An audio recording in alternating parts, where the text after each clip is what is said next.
Hi everyone, welcome to my channel. My name is Emmanuel. I'm the owner and founder of Accolade Coaching. Today I'm just going to do a short video to talk about the basics of business modeling. Now, uh, as some of you probably know, I'm also, apart from my role in Accolade Coaching, I'm also a strategizer coach where we work with a global multinational company with their business model. So we help them either create a new business model or improve their business model.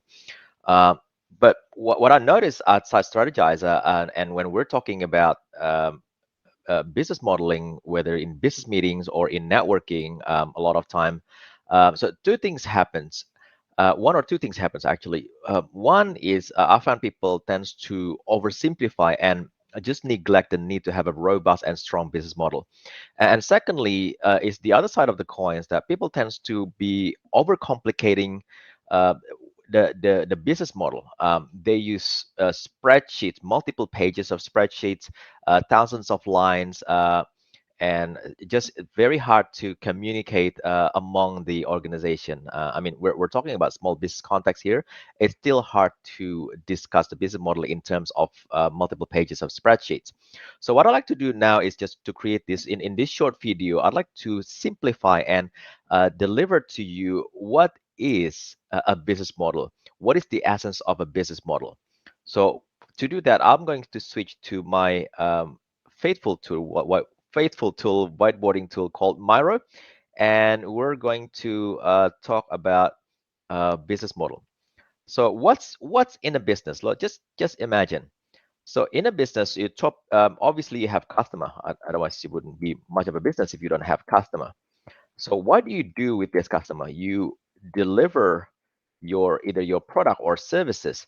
But more important, people don't really buy your product. If you think about it, people who say that people don't really buy a drill, they buy a quarter-inch holes.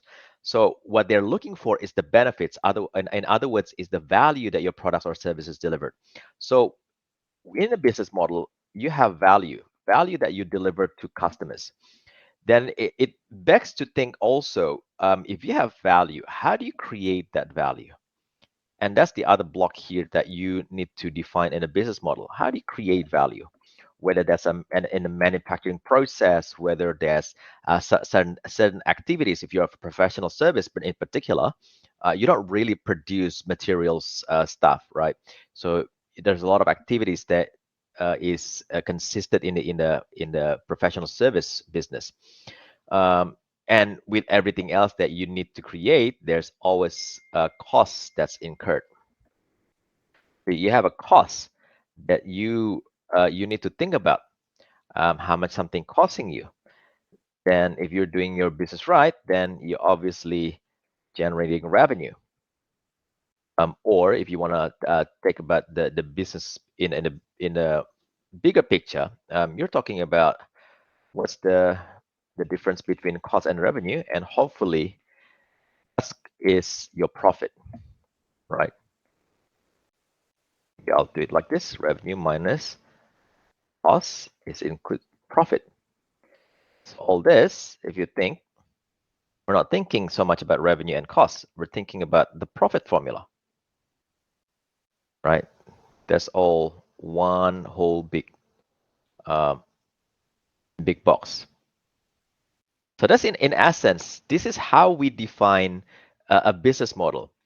If I can just type here, a business model is a way to visualize how you create, deliver, and capture value.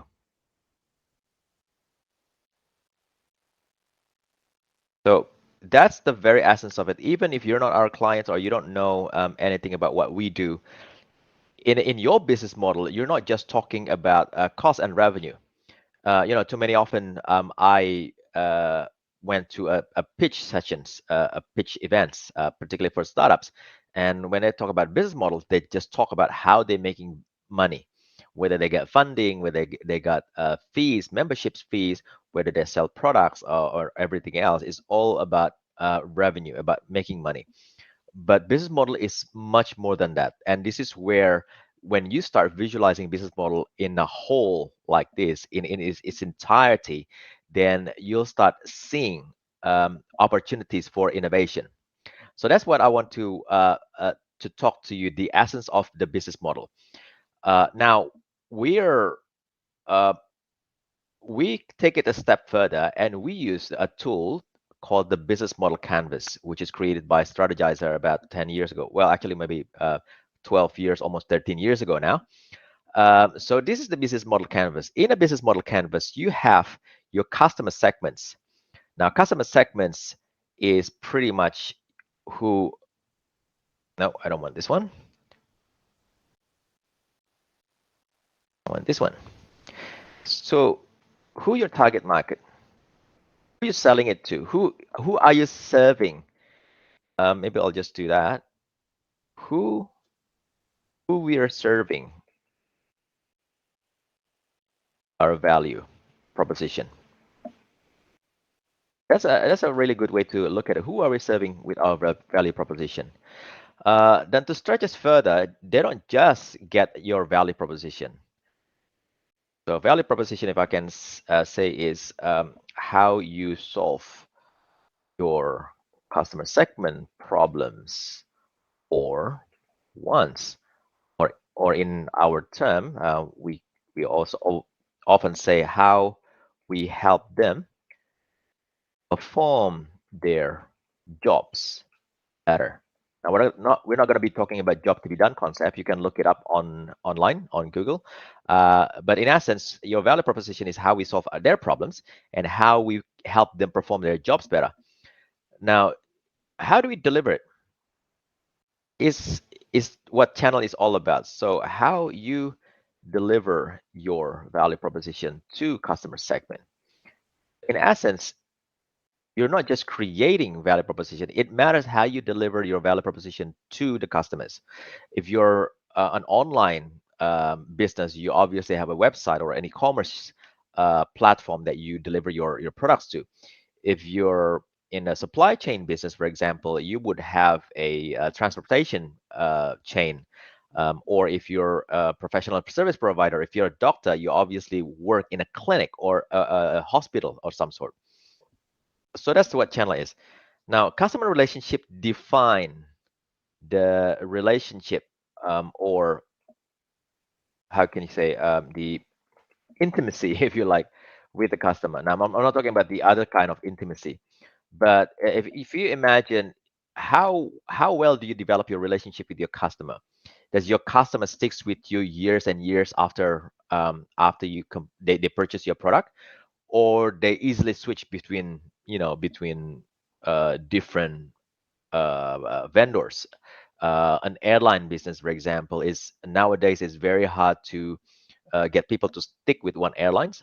They just jump around because price has been quite saturated with the airlines business, and planes are all the same, service the same airport. They go to the same airport and arrive in the same airport. And so there's not big difference between airlines, but it matters how you define the relationship. Can you lock them in some kind of convenience or legal means with the relationships? That's what the customer relationship building blocks is all about. And also, when you're thinking about value proposition, you're not just it doesn't just come up out of thin air, right? All these things that requires to develop your value proposition, there are your key activities, key partnership, and key resources. So key activities obviously are activities essential to creating value proposition. So obviously, if you're an accountant, you're doing a lot of number crunching. If you're a coach like me, one of our key activities is also doing training, upskilling, and we have to keep up with the coaching trends and the coaching skill set from time to time. If you're in the manufacturing or a car production, car manufacturing, for example, obviously a lot of the key activities is in designing a new car, the aesthetics, repairs, and stuff like that. Key resources obviously are the stuff or things essential to creating value proposition. So going back to our car analogy, obviously, if you're an automotive industry, you're gonna have to have a manufacturing plant somewhere where you produce your car, your parts, where you assemble your cars. Um, and if you're, for example, if you're like me, a lot of the resources I have is obviously online because I am a 100% remote facilitator. So the key resources that we need is something like this: the whiteboarding tool, the YouTube video that you're seeing. We have our own e-learning platform. We have our own project management platform where we help clients manage through their business model projects. We have live chat, and I better stop there. I don't want to do a self promotion, but key resources is essentially stuff or things that you need for your value proposition, to create your value proposition, and essential to maintain your business model strategy. So a lot of stuff are important, right? And a lot of just likewise, a lot of activities are important, uh, but there are things that you absolutely cannot do without. Car automotive companies cannot do without manufacturing plants. Um, if people like companies like accounting company cannot do without accountants. They are essential to the survival of their business model. Now, can accounting firm survive without a web developer or website manager? Um, sure can. I've seen many of them. So web development or website maintenance is important, but they're not essential, so they should not be in a key resources. We'll talk more about key resources in the upcoming videos, in a future videos. But for right now, I just want to keep it to the basic. Key resources are stuff that essential to creating your value proposition and essential to your business model to work. Key partnerships obviously is the other side of the equation, are essential partnership uh, to make your business model to work. Let me word that.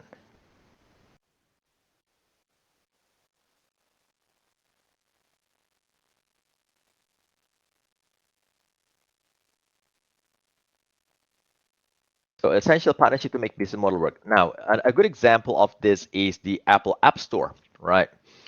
The reason people are so loyal to Apple because they love the App Store. They love being able to download different apps and try different apps and make the people's life easier, including mine. I have Apple devices all over the place. But their value proposition, their business model, Apple business model, will not work without app developers. So Apple consider in their business model um, a network of their app developers. So if I can put this in Apple's shoes, is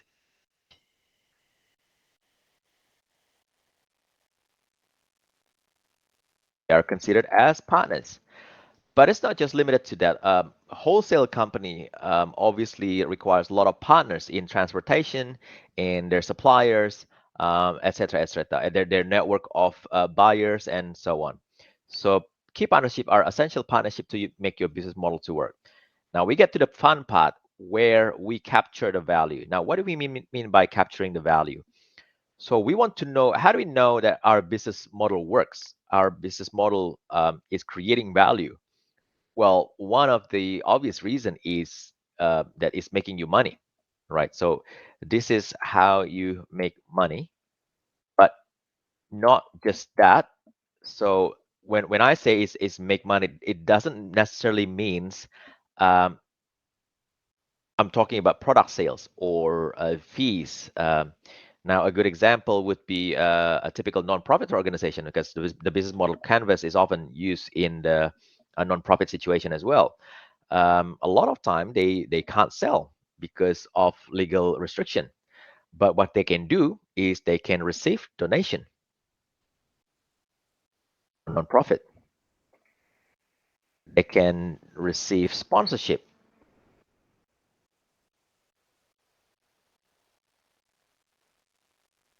This is why the revenue streams block is at most important, even if you're a non-profit organization, or even if you're a government organization, which I will talk again in future YouTube videos.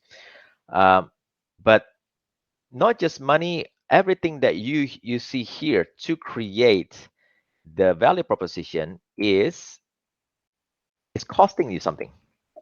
Employee costing you stuff, maintenance costing you stuff. Um, the production materials is costing you stuff. So this is everything cost incur create your value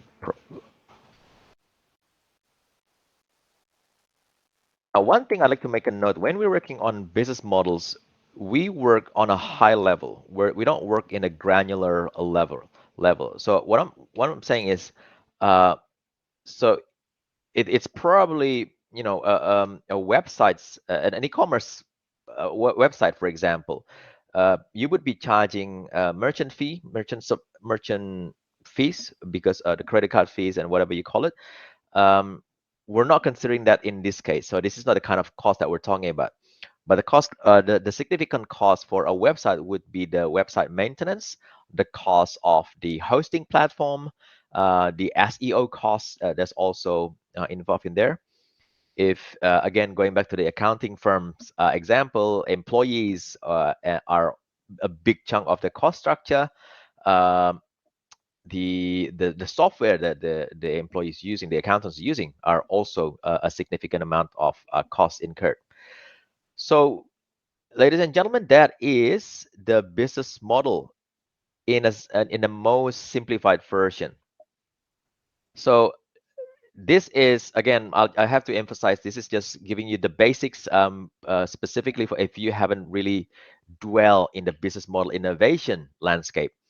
It is possible that innovation is not just about technology. It's just not just about creating something disruptive like Airbnb or um, the um, the Uber, right?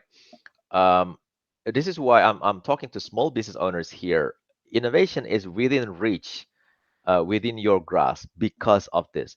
It's not about creating or spending as much as you can, getting a lot of funding for something that you can't afford, but it's about reconfiguring your business model in order to create a superior business model, whether that's to capture a bigger target market, or maybe capture smaller target market and increase revenue, or maybe make your creation, this area here, more efficient.